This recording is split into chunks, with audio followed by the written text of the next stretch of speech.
আসসালামু আলাইকুম ভাই।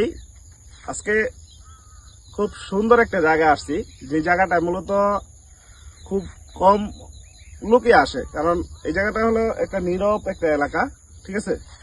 কিন্তু এই এলাকাটা খুব একটা বাইরের একটা এলাকা।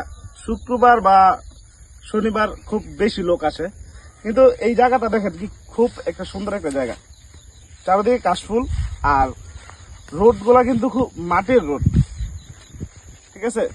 তো এই জায়গাটা আসলে অনেক পুরোনো দিনের ফিল পাইবেন। আর এই জায়গাটায় অবশ্যই আসবেন, একলা আসবেন না, ঠিক আছে। কারণ একলা আসলে মনের ভিতরে একটু ভয় কাজ করবো, কিসের জন্য? হঠাৎ করে একটা শিয়াল দৌড় আইসা পড়তে পারে, ঠিক আছে। বা একটা ভিতরে কাজ করে যে কেউ না আবার আইসা আমার কিছু করলো, ঠিক আছে। তো এখানে আসার জন্য অবশ্যই বন্ধু বান্ধব সাথে নিয়ে আসতে হবে, খুব আনন্দ ফিল করবেন।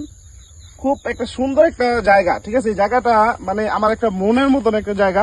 তো এই জায়গাটা আসলে একা আসেন বা দুজন তিনজন আসেন, মনটা খুব ফ্রেশ হয়ে যাবে। তো আসবেন এই জায়গাটায়, খুব সুন্দর একটা জায়গা। কিন্তু জায়গাটা কোন জায়গা অবশ্যই আমার কমেন্টে জানাবেন যে এই জায়গাটার নাম কি, ঠিক আছে। এই জায়গাটার নাম কি? আর যদি কেউ আসতে চান অবশ্যই আমার পার্সোনাল নক করেন, মেসেজ করেন, আমি এই জায়গাটার লোকেশন অবশ্যই আপনাকে দিয়ে দেবো। আসসালামু আলাইকুম।